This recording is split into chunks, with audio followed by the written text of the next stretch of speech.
Nous allons avec ce tuto continuer l'étude des types de données en Java.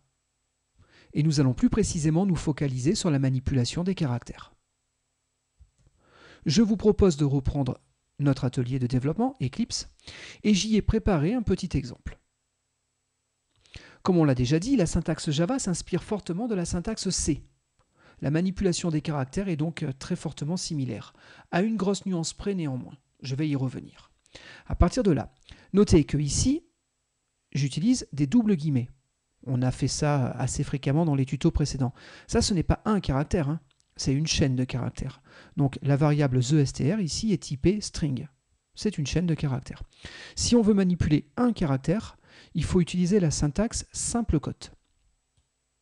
Donc ici, j'ai le caractère A. Il a été stocké dans une variable TheChar et elle est typée char. Comme vous pouvez le voir, char est encore une fois en couleur, c'est donc un mot-clé réservé du langage. Si jamais vous essayez de mettre plusieurs caractères avec cette syntaxe simple cote, notez qu'à partir de là, une erreur vous est retournée. C'est pareil, hein, si vous cherchez à ne pas mettre de caractère entre deux simples cotes, encore une fois, une erreur est proposée. Il faut obligatoirement saisir au moins un caractère. Très bien. Regardez, je lance cet exemple. Et donc, nous avons bien notre chaîne de caractères, ainsi que le caractère A. Très bien. Donc encore une fois, la syntaxe étant héritée de C, il y a bon nombre de points qui sont assez similaires, et notamment sur la manière d'obtenir certains caractères spéciaux. Effectivement, on a des caractères soit qu'on a du mal à obtenir avec le clavier, soit qui ont du mal à être représentés à l'écran. Donc du coup, via la syntaxe anti-slash, suivie d'un caractère particulier, on peut représenter certains caractères spéciaux. Je peux au moins en citer trois. Il y a le anti-slash n. N pour new line. Donc ça, c'est un retour à la ligne. Très bien. L'anti-slash t, c'est la tabulation. Et je pourrais aussi vous parler de l'anti-slash 0. Ça, c'est pour avoir le code ASCII 0.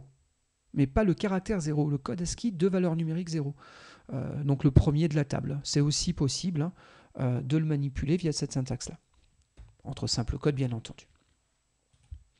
Bon, à partir de là, regardez, ici, je fais un petit affichage. J'ai mis trois marqueurs, hein, un marqueur begin, un marqueur middle et un autre marqueur end. Et entre ces marqueurs, j'ai injecté mon retour à la ligne et ma tabulation.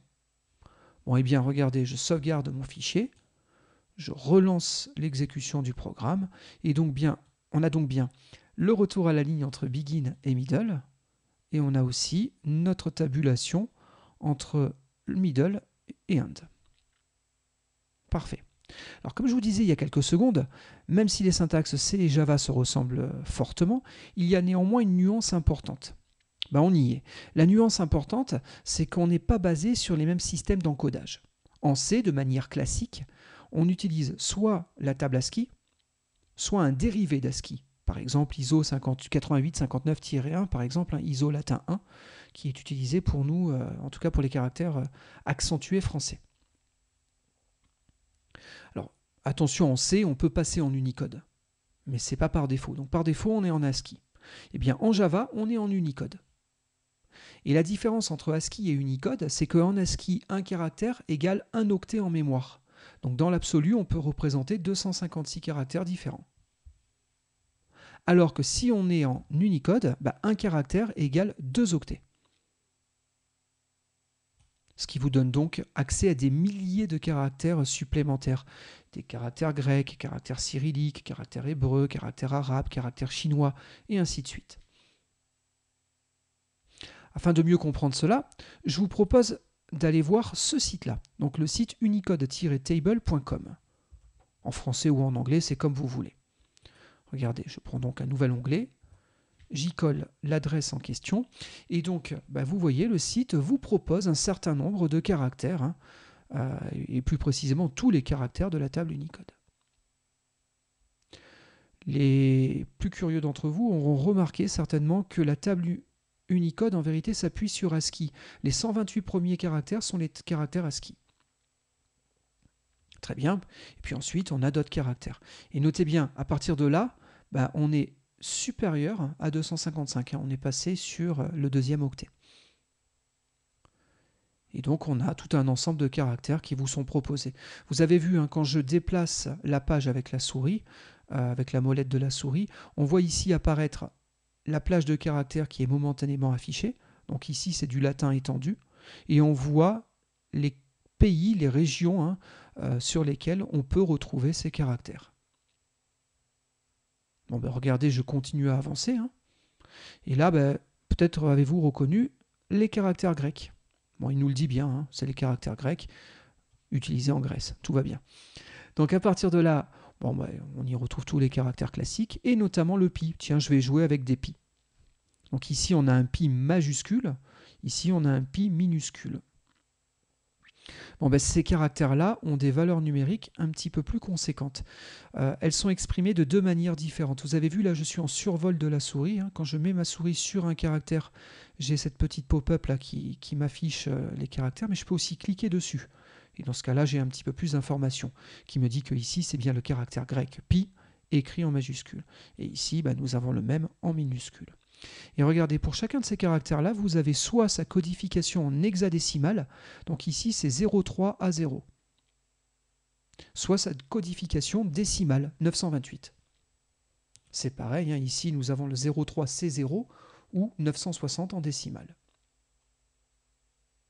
Ces informations-là sont importantes, c'est ce qui vous permettra de pouvoir injecter ces caractères au niveau de votre programme Java. Regardez, je vais décommenter ces lignes. Voilà. Et donc ici, ben, je crée un nouveau caractère. Je l'ai appelé pimage. Bon, sans doute, hein, c'est le caractère pi écrit en majuscule. Donc c'est bien le 0,3 à 0. Ben, vous voyez, le code hexadécimal, je l'ai fait suivre derrière anti/u. U pour Unicode.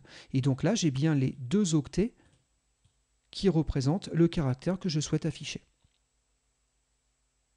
J'aurais pu faire de même, hein, pour le caractère pi en minuscule. Alors notez néanmoins qu'au lieu d'utiliser cette syntaxe anti/u, j'ai préféré ici mettre la syntaxe décimale directement en lieu et place du caractère. Je ne suis pas obligé d'utiliser les caractères simple code pour introduire mon caractère. Ça, c'est quand je veux le voir. Si je veux mettre son code numérique, je peux directement l'écrire comme ça. Alors vous allez me dire, oui, mais pourquoi on a aussi cette syntaxe-là en hexadécimale? Ben ça, c'est pour pouvoir introduire un caractère de ce type-là directement dans une chaîne. Regardez, je reprends ma chaîne de caractères d'origine, hein, et j'y rajoute un pi majuscule. Je réexécute ce programme, et donc maintenant j'ai bien mon pi qui s'affiche directement dans la chaîne. Et à ce niveau-là, je n'ai pas 36 solutions. Là, c'est la seule façon que j'ai d'atteindre un caractère étendu. Très bien. À partir de là, vous avez vu que ici, bah, j'ai affiché mon pi majuscule et mon pi minuscule. On les retrouve bien à ce niveau-là.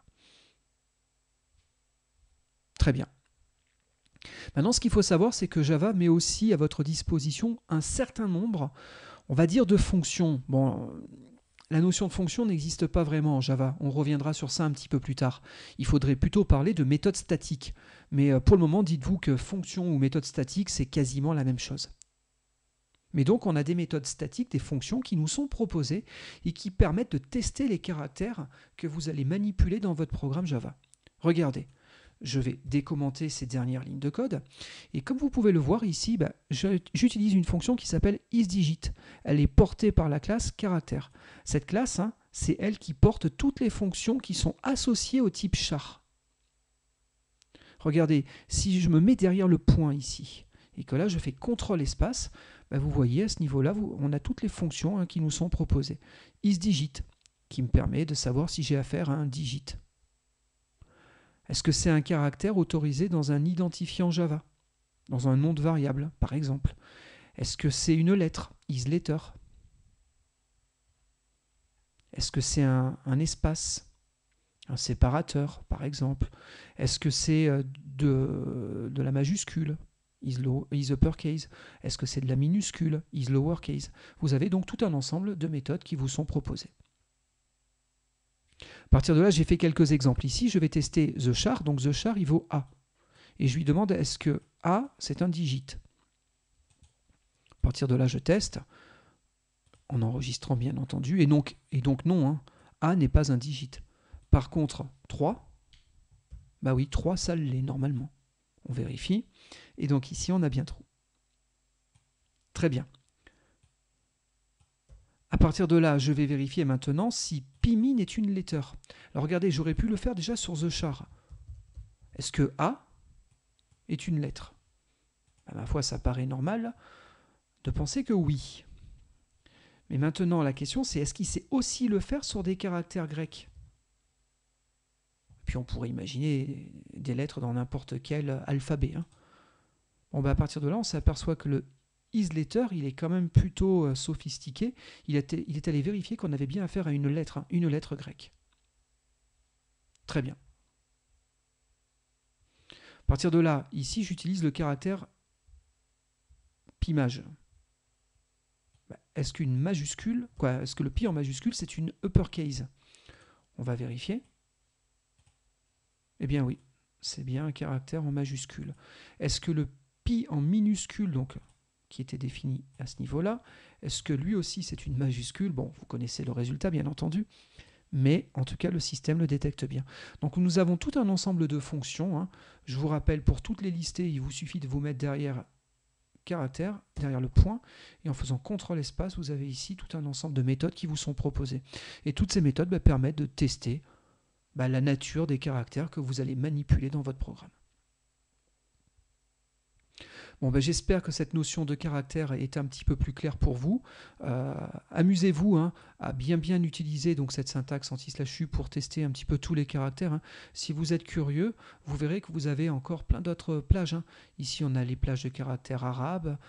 Si je continue, on a encore d'autres alphabets, hein, et ainsi de suite. Hein. On peut aller très loin. Si vous descendez relativement bas, en bas de la table, vous allez commencer à voir toutes les plages de caractères plutôt asiatiques, on va dire, avec les idéogrammes et ainsi de suite. Là, tiens, j'en ai quelques-uns qui commencent à s'afficher.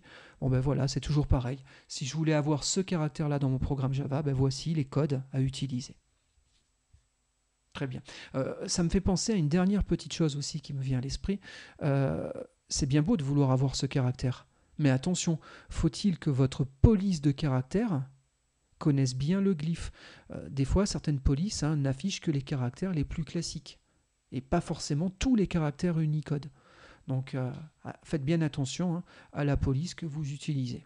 Bon, si vous avez une police compatible Unicode, normalement, il ne devrait pas y avoir de souci et ce caractère-là devrait sortir. Moi, j'utilise un système Linux et sur Linux, la plupart du temps, on est effectivement compatible Unicode. Et donc, regardez, là, c'est plus un pi, là, c'est un idéogramme asiatique. Bon, si je reviens ici, j'ai bien mon idéogramme qui a correctement été affiché. Très bien. Si jamais ça ne marchait pas parce que vous n'auriez pas une bonne police de caractère, dans ce cas-là, vous aurez soit un point d'interrogation, soit un rectangle. Ça dépend des polices. Très bien. Bon, voilà, j'espère que ce tuto vous a plu. N'hésitez pas dans ce cas-là à mettre un j'aime sur le tuto et n'hésitez pas non plus à le repartager. À partir de là, n'oubliez pas que vous retrouvez tous nos tutos sur notre site web, donc cours.fr. Si vous allez dans la section Java, et si vous cliquez ici, vous retrouvez tous les autres tutos relatifs à Java. Voilà. À partir de là, il ne me reste plus qu'à vous dire à bientôt pour le prochain tuto. Le prochain tuto, on parlera de chaînes de caractères. On a un petit peu commencé, mais on y reviendra de manière un petit peu plus détaillée. Et puis, je vous remercie de votre attention. À très vite.